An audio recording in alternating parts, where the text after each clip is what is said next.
Misalnya waktu itu saya ngasih contoh. Pernah saya di-pitching sama sama banyak sutradara lah. Saya cuma kebagian ponten 3 dari 3 sutradara itu. Spesifikasinya ponten 3 nih ceritanya itu. Ponten 3 untuk pekerjaan itu gitu. Karena pengalamannya masih kalah gitu kan. Akhirnya nggak dapat lah gitu kan. Akhirnya tapi di sini kemudian networking Tuhan itu bekerja. Leadership is fun. Ternyata sutradara yang nomor 1 itu schedule-nya padat. Dilala schedule pekerjaan itu cuma mundur 2 hari, tapi sutradara yang kepilih itu nggak bisa. Sutradara yang kedua juga sama, sehingga akhirnya sutradara yang secara skill cuma nomor 3 ini mau nggak mau kepilih. Ya kan? Nah, mau nggak mau ini kan sebenarnya konsep Tuhan memaksakan pada manusia supaya si nomor 3 ini mendapatkan rezeki. Nah, bagaimana supaya Tuhan memaksa manusia nih? Kita jalin networking dengan yang di atas, dengan Tuhan. Iya. Sebenarnya itu menjadi menarik karena bahasanya kita pakai bahasa istilah marketing sih Pak, networking. Gitu. Itu bahasa kan, bisnis banget tuh.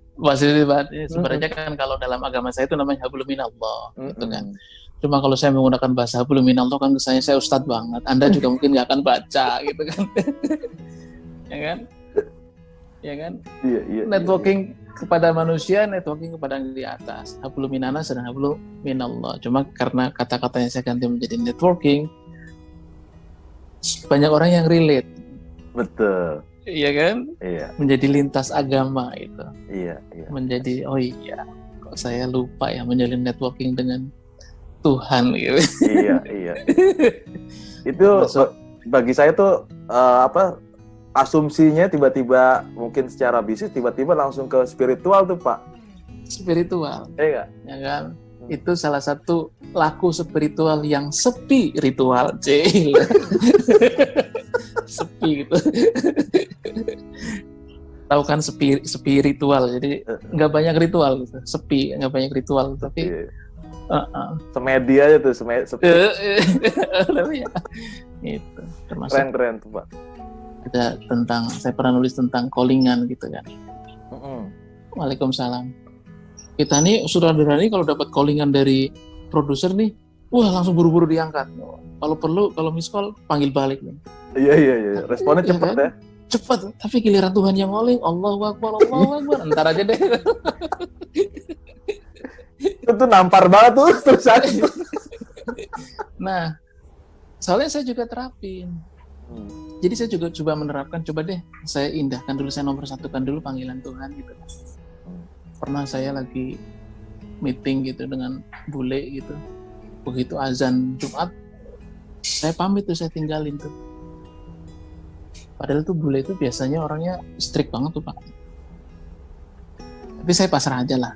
Udahlah, saya nomor satuin panggilan yang di atas aja deh. Azan maksudnya, bukan panggilan meninggal ya. Iya, kok dilalah. Begitu ini selesai kok dilalah, kok bulenya kok datangnya telat. Gitu lah.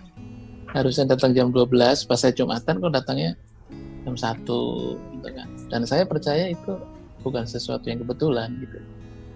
Karena kita mengutamakan callingan di atas callingan tadi dengan produser. Coba kalau saya mengatasnamakan itu azan, pasti kan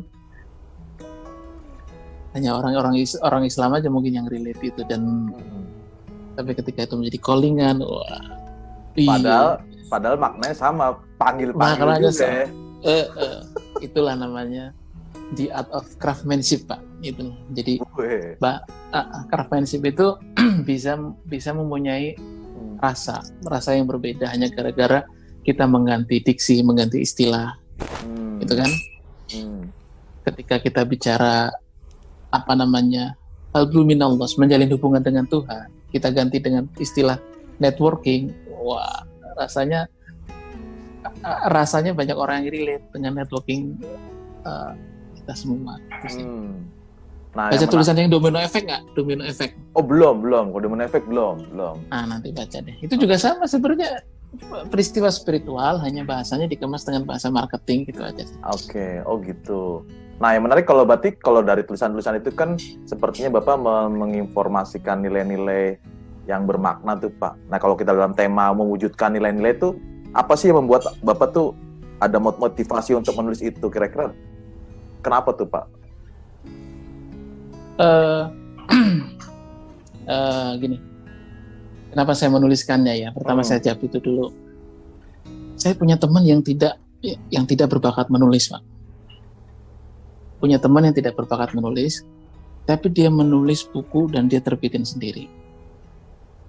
Kenapa begitu? Motivasinya karena seumur hidup dia tidak pernah melihat bapaknya, tidak pernah tahu bapaknya seperti apa. Motivasi dia nulis buku sederhana, supaya anak gue tahu bapaknya seperti apa. Nah, dari situlah, oh iya ya, segala sesuatu yang kita pikirkan seandainya itu baik, itu memang harus di-share. Tidak harus melalui buku gitu kan. Saya belum pernah menerbitkan buku gitu, tapi lumayan shareability-nya sangat tinggi gitu. Karena memang ada nilai. Dari situlah saya mulai menulis, bikin iklan juga sama, harus ada nilai. Nah, berkaitan dengan tema gitu ya. Nilai-nilai. Semua hal itu ada nilainya, Pak. Semua ada nilainya, termasuk hal-hal yang tidak kita sukai, itu bernilai. Kegagalan juga ada nilainya gitu. Keburukan juga ada nilainya gitu kan. Saya pernah gagal mendekati perempuan, bukan pernah, sering. Sering ditolak ya. Tapi kegagalan itu kemudian membuat kita bercermin gitu. Gue kurang apa ya? Oh, bekal gue kurang nih. Bekal intelektual, mungkin bekal ini. Akhirnya bekal diperkaya. Bukan kaya materi ya. Bekal diperkaya, kita memperbaiki diri gitu. Pernah juga saya gagal masuk fakultas komunikasi.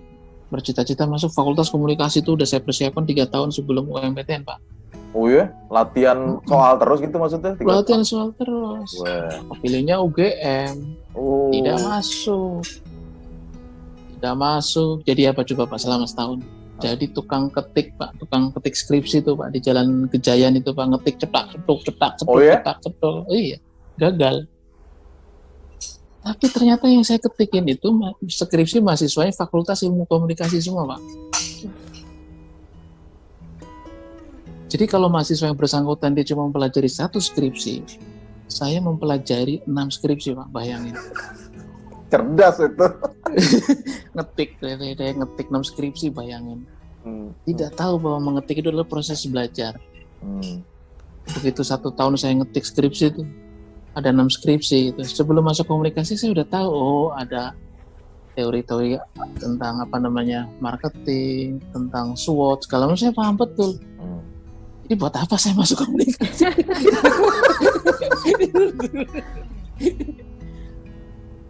itu gagal gitu, itu kegagalan gitu. Jadi kegagalan juga punya nilai, itu kan nilai yang membuat kita menjadi lebih baik gitu kemudian hari setelah kita sadari gitu kan. Orang tua saya pernah gagal memberikan lauk pauk pada anaknya. Apa yang dilakukan? Ngajak mancing. Ya mancing boleh, setiap malam minggu mancing gitu. Alangkah menyenangkan ya mancing itu, sehingga saya tidak pernah tahu bahwa orang tua saya adalah orang tua yang gagal memberikan lauk pauk gitu. Di kacamata saya, orang tua saya adalah orang yang sangat menghibur, yang sangat pandai mencari ikan. Saya tidak pernah melihat orang tua saya yang gagal mencari uang, tidak pernah gitu. Karena yang lain adalah yang saya lihat adalah seorang ayah yang pandai memancing. Yang kreatif ya. Iya, yang pandai memancing. Kenapa bisa begitu kemudian? Ternyata sudut pandang, Pak. Oke, sudut pandang ya. Yang membuat sesuatu bernilai dan tidak itu adalah sudut pandang sih. Tuhan menciptakan kejadian, kita bisa melihat dari sudut pandang yang kita mau. Sudut pandang itulah yang kemudian menentukan apakah itu bernilai atau tidak. Oh, jadi kejadian apapun yang mungkin terkesan gagal ataupun sukses, lihatnya dari sudut pandang aja gitu Mas. Sudut pandang. Jadi sebenarnya kejadian itu, sebenarnya sebuah kejadian itu bebas dari ukuran sukses atau gagal, Pak. Kejadian adalah kejadian gitu. Gagal atau tidaknya sudut pandang sebenarnya sih. Kayak ya peristiwa saya jadi tukang ketik skripsi tadi, peristiwa Bapak mancing tadi. Saya belajar dari fotografer, kita belajar dari fotografer deh.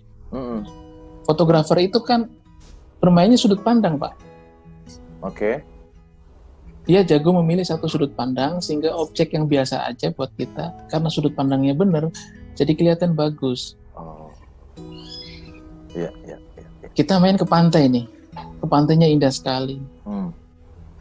Tapi kita merasa terganggu dengan adanya, maaf ya, ada tai sapi di situ.